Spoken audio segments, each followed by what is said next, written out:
신앙생활을 열심히 하고 있던 한 집사님이 보증을 섰다가 완전히 망하고 말았습니다. 너무 가슴이 아팠어요. 그래서 그는 목사님을 찾아가서 눈물로 하소연을 했습니다.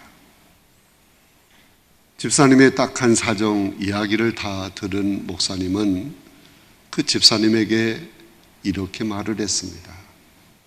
성경에 보증을 서지 말라 하는 말씀이 있는데 한 곳이 아니고 여러 곳에 있는데 그 말씀을 잠깐 잊어버렸었나요? 그러자 그 집사님이 깜짝 놀라서 아니 목사님 성경에 그런 말씀이 다 있습니까? 있지요. 잠언 22장 26절을 보세요. 너는 다른 사람들과 손을 잡지 말고 남의 빛에 보증을 서지 말라. 분명히 말씀이 있지 않습니까? 성경을 펴서 보여주었어요. 그러자 이 집사님은 목사님을 똑바로 쳐다보며 그렇다면 제가 이렇게 보증을 서서 망하게 된 것은 목사님께 책임이 있습니다. 목사님이 그걸 가르쳐 주셨어야죠. 사실은 목사님이 다 말씀을 한 거지요. 그런데 그가 듣지를 못한 거예요. 성도들 가운데는 하나님의 선포되는 말씀을 들을 때 자기가 듣고 싶어 하는 말씀만 듣습니다. 들어야 할 하나님의 말씀을 분명하게 들어야 합니다. 말씀을 전하는 사람도 자기가 하고 싶은 말, 자기 생각, 그거 전하면 안 되는 거예요. 오직 전해야 할 하나님의 말씀만 전해야 하는 것입니다. 그리고 하나님의 말씀으로 증거된 것은 성도들이 가슴에 새기고 그 말씀에 오직 순종해야 하는 것입니다. 그럴 때 하나님께서 말씀에 언약해 주신 놀라운 복을 주시는 것입니다. 본문 말씀에서 요셉 자손은 여호수아에게 다른 지파보다 큰 땅을 요구하고 있는 것입니다. 땅이 무한정으로 넓다. 얼마든지 줄 수 있다. 그렇다면 문제가 되지 않습니다. 그런데 이스라엘 백성들이 들어가 각 지파별로 차지한 그 가나안 땅은 한정된 땅입니다. 작은 땅입니다. 그런데 그러한 한정된 땅에서 특별히 누구에게만 특권을 부여하는 것은 조화와 평화를 깨뜨리고 싸움과 전쟁의 화를 부르게 되는 것입니다. 여호수아라는 이 사람은 자신도 요셉 지파의 사람입니다. 그럼에도 불구하고 스스로 공정성을 유지하면서 요셉 지파를 향해서 스스로 개척해라. 내가 개척하라. 단호하게 명령을 내렸습니다. 오늘날 혈연과 지연과 인맥으로 인해서 공평성, 공정성을 깨뜨리는 경우가 많습니다.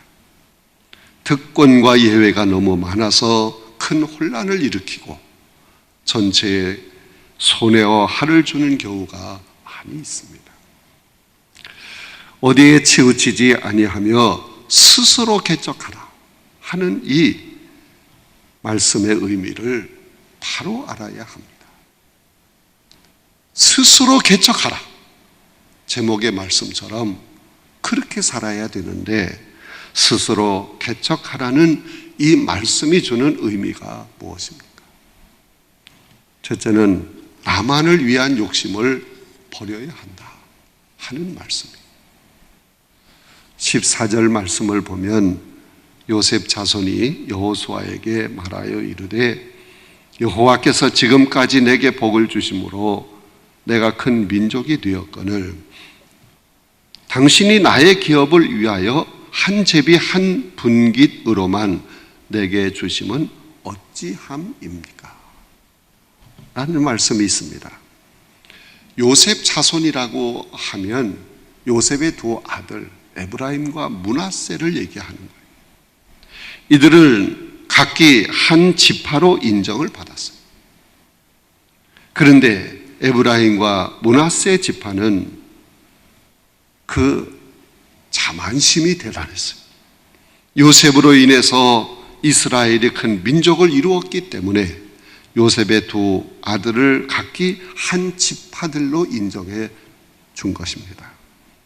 이들의 자부심은 조상에 대한 자부심이었습니다. 그런데 결국 이 자부심, 이 자만심이 지나친 욕심으로 이어진 것입니다. 요셉 자손들은 자기들은 두 지파인데 왜 다른 한 지파들과 동일하게 한 제비, 한 분깃만 기업으로 받아야 합니까? 우리에게는 더 넓은 땅을 주어야 합니다 하는 요구를 한 것입니다.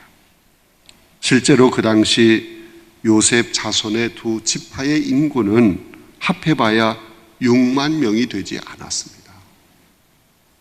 이 숫자는 유다 지파 76,500명, 단 지파의 64,400명, 이사갈 지파의 64,300명, 스불론 지파의 65,000명에 비해서 많은 숫자가 아니에요.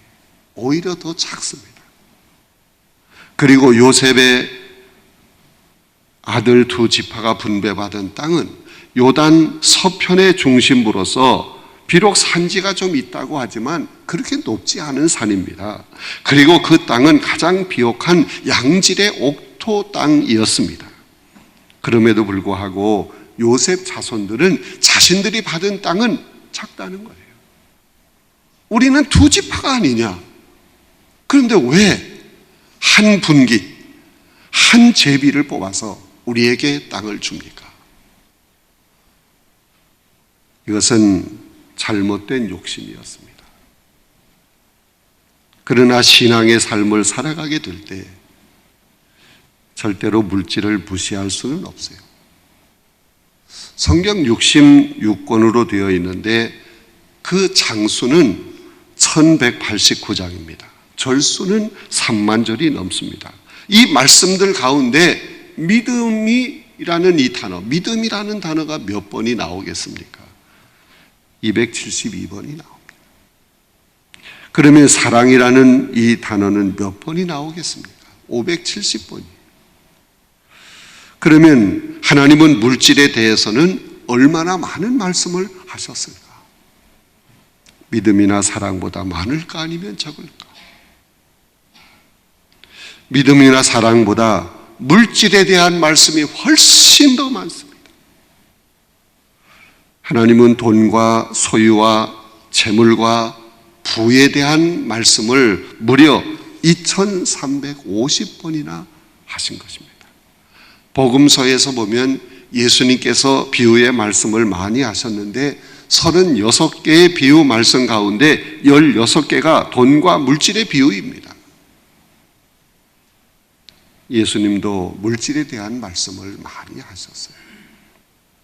물질에 대한 말씀을 많이 하신 것은 물질 관리를 잘해야 된다 하는 의미가 숨겨져 있는 것입니다. 우리는 하나님이 기뻐하시는 청지기로 물질을 잘 관리해야 합니다. 물질의 선한 청지기가 되어야 합니다. 여러분, 인간이 타락하면 사탄의 도구가 됩니다. 또한 돈이 사탄의 도구가 되면 대단한 악의 힘을 발휘할 수 있어요. 돈이 악한 것이냐 선한 것이냐 그렇게 말하는 것은 잘못된 질문이에요. 돈은 악한 것도 아니고 선한 것도 아닙니다. 그 돈이 누구의 손에 있느냐 이것이 문제예요. 여러분, 맘몬이라는 말이 있어요. 이것은 아람어로 돈의 신이라는 얘기예요. 이 맘몬은 실제 존재하는 세력입니다. 여러분, 하나님은 인격을 지니신 분이십니다. 하나님은 전능하시고 전지하시고 초월적이시고 거룩하시고 경배를 받으실 분이십니다. 그런데 돈이 하나님의 자리를 차지하면 어떻게 되겠습니까? 그 돈은 전능하고 초월적이고 거룩한 경배를 받기를 원하는 것입니다. 물질이 삶의 주인 자리를 놓고 하나님과 경쟁하게 해서는 안 되는 거예요. 사랑하는 성도 여러분, 욕심을 버려야 합니다. 그래야 평안이 있고 행복이 있습니다. 욕심을 버려야 하나님을 하나님으로 제대로 섬길 수 있습니다. 그래야 비로소 사람다운 삶을 살게 되는 것입니다. 욕심을 버리지 못하면 늘 물질의 노예가 됩니다. 인생 거지가 됩니다. 한 번도 베풀지 못하는 인색한 자가 됩니다. 늘 불평만 하고 싸움만 하게 됩니다. 욕심을 버리지 못함으로 죄를 짓게 되고 사망에 이르게 되는 것입니다. 그러므로 욕심을 버리고 하나님이 베풀어 주신 그 놀라운 은혜에 감사하며 자족한 삶을 사는 행복한 성도들이 다 되어야 합니다. 그렇게 살기를 주님의 이름으로 축원합니다. 두 번째는 비싼 대가를 지불해야 된다. 내가 스스로 개척하라. 욕심 버리라는 거예요. 내가 스스로 개척하라. 비싼 대가를 지불하라 하는 말씀입니다. 본문 15절 16절에 있는 말씀을 보면 여호수아가 그들에게 이르되 내가 큰 민족이 되므로 에브라임 산지가 내게 좁을진데 브리스족과 르바임족의 땅 살림에 올라가서 스스로 개척하라 하니라. 요셉 자손이 이르되 그 산지는 우리에게 넉넉하지도 못하고 골짜기 땅에 거주하는 모든 가나안 족속에게는 베스안과 그 마을들에 거주하는 자들이든지 이스라엘 골짜기에 거주하는 자이든지 다 철병거가 있습니다. 요셉 자손들이 부당하게 큰 땅을 달라고 요구를 했지만 여호수아는 하나님의 모든 것을 하시고 그릇대로 세우시고 필요한 것을 주신다고 믿고 요셉 자손들을 다 잃은 것입니다. 그런데 요셉 자손의 두 지파는 여호수아의 그 믿음의 권고를 받아들이지 않았습니다. 오히려 더욱더 그들의 요구를 관철시키기 위해서 변명을 한 것입니다. 그들은 에브라임 산지는 별로 쓸모가 없는 것이라고 말을 합니다. 그리고 비옥한 이스라엘 골짜기는 철병거로 무장한 가나안 거민들이 차지하고 있기 때문에 그 땅을 우리가 손에 넣기가 힘들다고 말을 합니다. 요셉 자손들은 너무도 신앙이 없는 무기력한 모습을 보인 것입니다. 그들의 조상인 요셉과는 신앙적으로 너무 큰 대조적인 실망스러운 모습을 보인 것입니다. 강한 무기로 무장한 가나안 족속들이 두려운 것은 사실입니다. 철병거와 맞서 싸우려면 대단한 용기가 필요합니다. 그리고 큰 대가를 치루어야 합니다. 그래야 그 넓은 땅을 차지할 수 있는 것입니다. 그런데 필요한 대가를 지불할 때 그것은 두려운 것입니다. 갈등이 오는 것입니다. 그렇지만 많은 것을 얻기 위해서는 반드시 필요한 대가를 지불해야 합니다. 여러분, 아무런 대가를 치르지 아니한 사람에게는 불만이 끝없이 찾아오게 됩니다. 물질의 가치도 모르게 됩니다. 그러나 대가를 치른 만큼 가치를 알게 됩니다. 해산의 고통을 통해서 생명의 귀중함을 아는 것과 같은 것입니다. 생명을 걸고 얻은 자식이기 때문에 자기의 생명과 같이 사랑하는 것입니다. 성도 여러분, 우리 앞에 어떤 철병거가 있어도 떨거나 도망치지 말아야 합니다. 하나님이 주시는 귀한 것을 얻기 위해서는 비싼 대가를 지불해야 합니다. 결코 쉽게 얻으려고 하지 말아야 합니다. 여러분, 하나님이 기뻐하시는 하나님 나라를 확장하는 것도 그냥 어쩌다 보니 되는 게 아닙니다. 우리의 눈물과 땀과 피를 통해서 하나님 나라가 확장되는 것입니다. 결코 거저되는 것이 아닙니다. 하나님 나라와 하나님의 비전을 이루기 위해서는 스스로 개척하는 대가를 지불해야 합니다. 스스로 개척하라 하는 이 말은 세 번째로 오직 하나님만 믿어야 한다는 말씀이에요. 17절, 18절 말씀을 보면 여호수아가 다시 요셉의 족속 곧 에브라임과 므낫세에게 말하여 이르되 너는 큰 민족이요 큰 권능이 있은즉 한 분깃만 가질 것이 아니라 그 산지도 내 것이 되리니 비록 살림이라도 내가 개척하라 그 끝까지 내 것이 되리라. 가나안 족속이 비록 철병거를 가졌고 강할지라도 내가 능히 그들을 쫓아내리라. 여호수아는 므낫세와 에브라임 지파의 크고 강성함을 먼저 인정해 주었습니다. 그러면서 철병거를 가진 강한 가나안 족속이라도 반드시 물리칠 수 있다. 그래서 큰 땅을 차지할 것이다. 확신을 주고 있는 것을 볼 수 있습니다.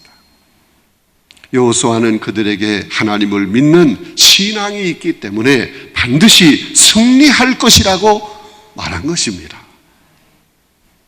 하나님이 함께 하시면 땅도 넓어지고 철병거를 가진 가나안도 이긴다고 한 것입니다. 여호수아는 하나님에 대한 믿음을 강조하고 있는 것입니다.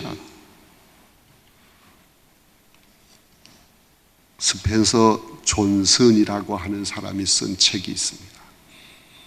그 책의 이름은 누가 내 치즈를 옮겼을까 하는 책입니다. 혹시 읽어본 사람이 있을 것입니다.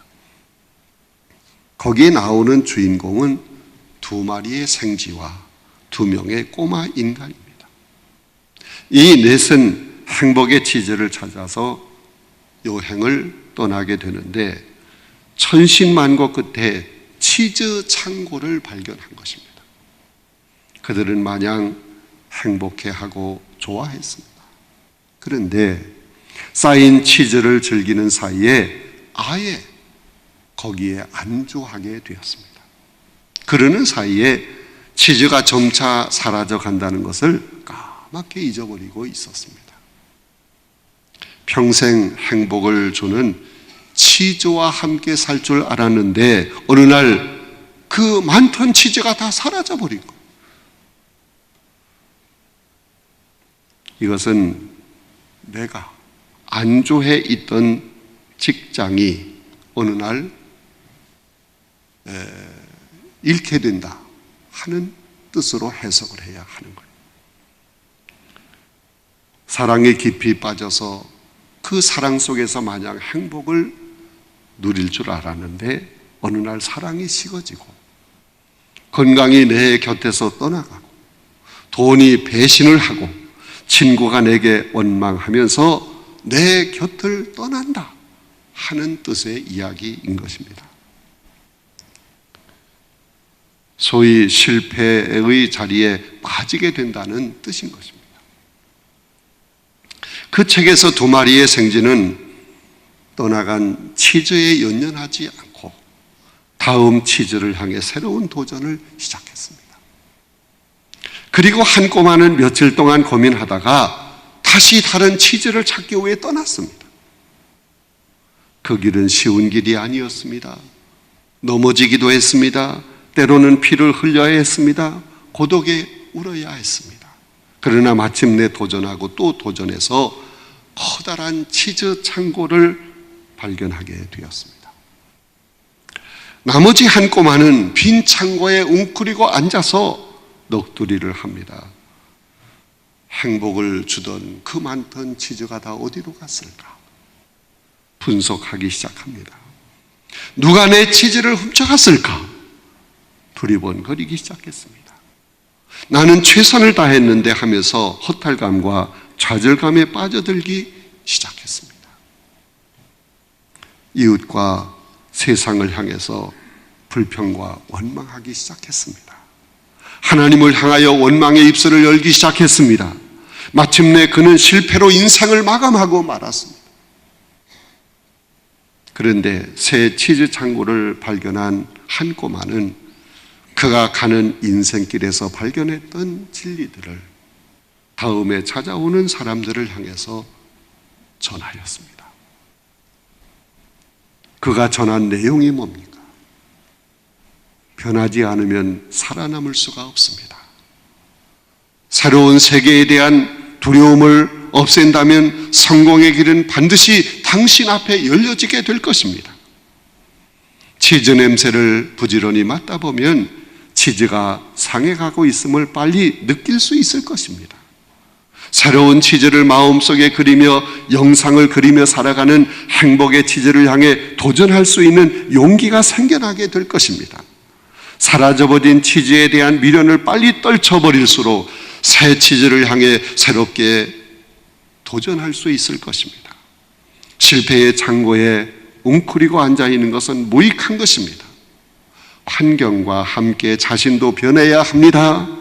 세상과 함께 당신도 변해야 승리할 수 있습니다. 그 변화를 차라리 즐겨야 합니다. 그리고 도전해야 합니다. 그런 내용이에요. 여러분, 실패의 자리를 털고 일어나는 순간 하나님께서 여러분의 손을 붙들어 주실 줄로 믿습니다.